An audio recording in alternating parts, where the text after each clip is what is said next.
This building won't leave me alone. I don't know why. For 5 days, I've walked past it every morning. For 5 days, the same feeling. Something about it is wrong.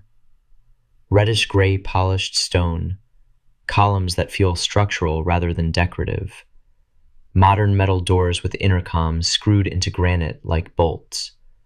An old building, preserved from another century and adapted for modern use, and still wrong.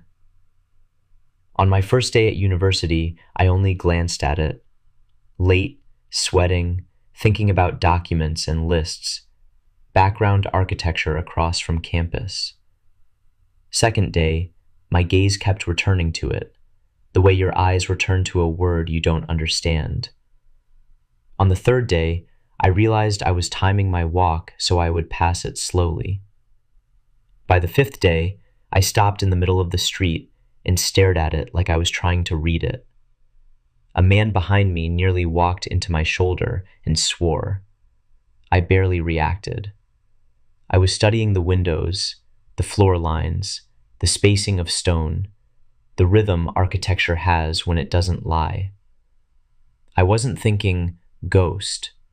I wasn't thinking magic. I'm 18. I came here to learn how the world is built, the boring parts, the layers that hold everything up. And that was the problem. The building's layers didn't match themselves. 5 floors.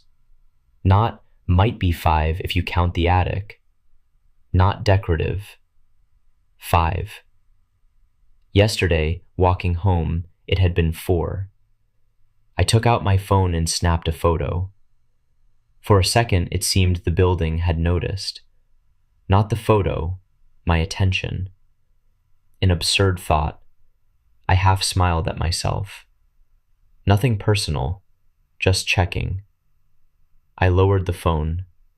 The building stood there, granite reflecting sunlight like it didn't care. But the wrongness stayed.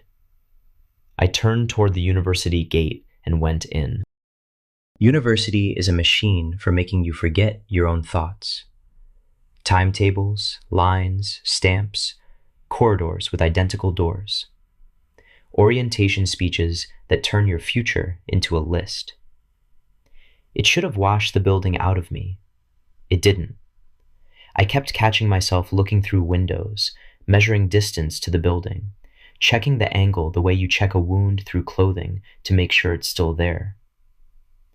That day, I sat in a lecture hall with 100 other first years while a geology lecturer wrote "practice" on the board, like a promise. 100 pairs of eyes turned to him, mine too. "Field practice," he repeated. "The reason you all came here in the first place. Isn't that right?" A doubtful rustle moved through the lecture hall, somewhere between hope and embarrassment. He noticed it at once and pointed at a girl in the front row. "You, for example," he said. "Why did you apply to the geography department?" "To work for a travel company?" she squeaked. "You can work wherever you like later," the lecturer said, brisk and merciless. "I'm talking about now. You'll be here for another 6 years, so what are you here for?"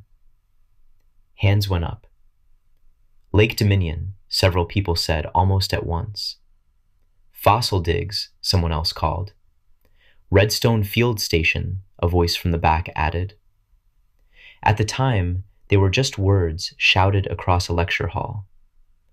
Later, I would think of them differently. "Your first field practice will be with me next week," he announced, "studying granites in the region." A murmur of mild disappointment. Granite didn't sound like adventure. "You're sitting in the historical center right now," he continued, "where most old buildings are made of that same boring granite. For example," he lifted his hands toward the windows. "Question," I said, already half standing. Heads turned. The lecturer stopped. My pulse was in my throat. Not nerves about speaking, something else. The pressure of holding a wrong fact in your mouth. "What's the building opposite the university entrance?" I asked. "The one made of reddish-gray granite." I didn't say, "The one that changes." I didn't say, "The one with the ghost floor." Just the simplest question in the room. The lecturer didn't even turn fully toward the window. He just followed my gesture with his eyes, then nodded. Early 18th century, 1705, give or take. Private building, later repurposed. He paused. It belonged to a collector for a while, Nathaniel Mercer. That name caught like a hook in cloth. Not because I knew it, because it sounded too specific to be safe. He kept minerals there, a private cabinet, ore samples, rock cores, specimens. Some ended up here later, in storage, the museum. Depends what survived. Survived what? Someone asked. The fire, 1806. Top floor damaged badly. It was dismantled later.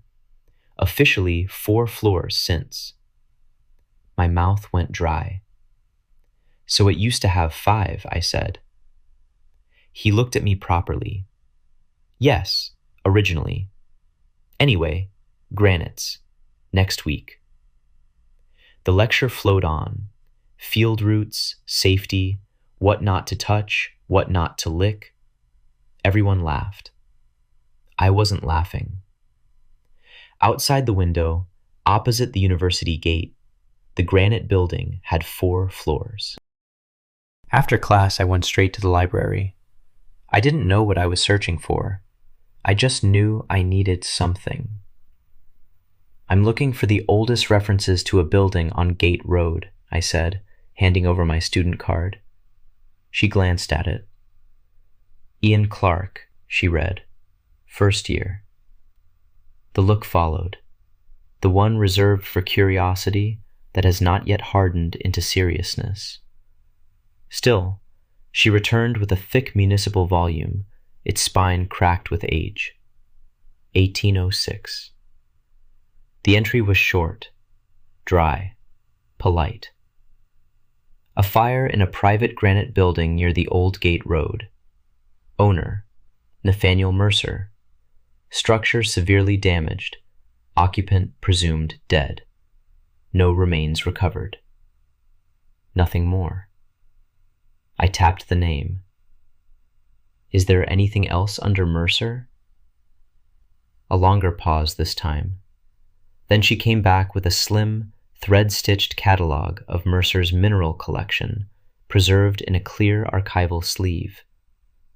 The handwriting was different from the municipal record, finer, deliberate, slightly slanted. Mercer's mineral inventory. Granite samples listed with measurements, origin notes, small personal annotations. Then a line in the margin. Same hand, same ink. Stone is condensed fire. The phrase hit me like a secret suddenly uncovered. Without meaning to, I looked up. The library window faced the old granite building. For a second, I felt as if it had noticed. Not me, my attention. The air above it vibrated. Not heat shimmer. Something steadier, cleaner. The roofline wavered. Lines sharpened. Stone extended upward where there had been only sky. Window frames aligned themselves into place. A 5th floor locked in. Not like an apparition, like a correction. It wasn't hallucination. It was invitation. Outside, September heat closed around me. I crossed the street without thinking, gaze locked on the 5th floor. There were offices listed on the intercom, names, companies, normal life. I pressed a random button. Click. The door opened. I slid inside before my courage could notice itself.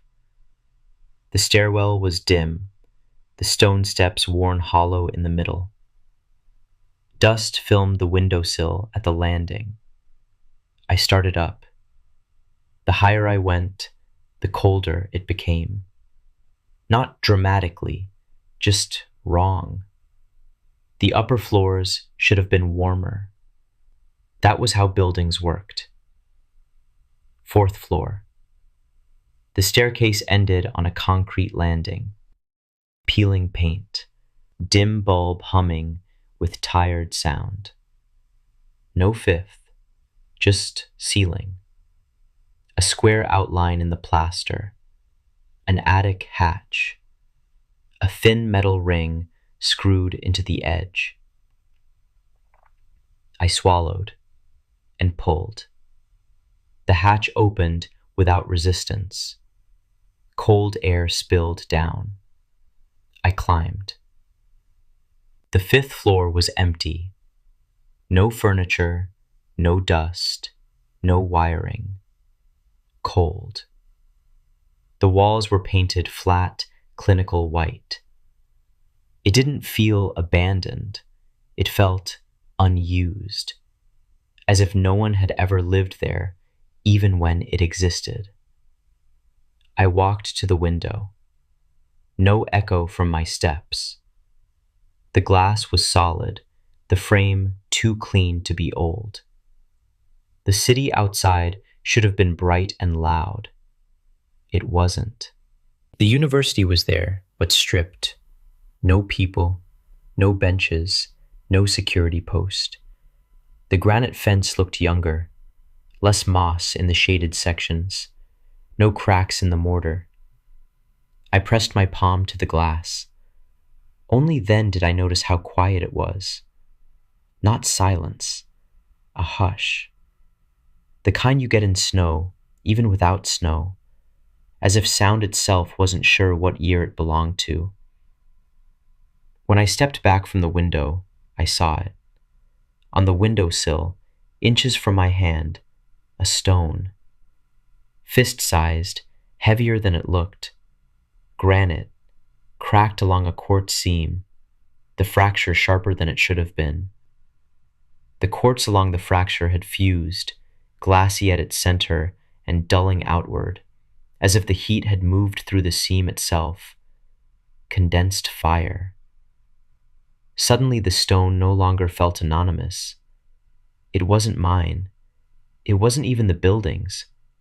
It belonged to the mind that had written that term. I put it in my pocket anyway. The moment the stone left the sill, the air changed. Not wind, not sound. A shift, like a tension line snapping back. I stood very still. Nothing happened.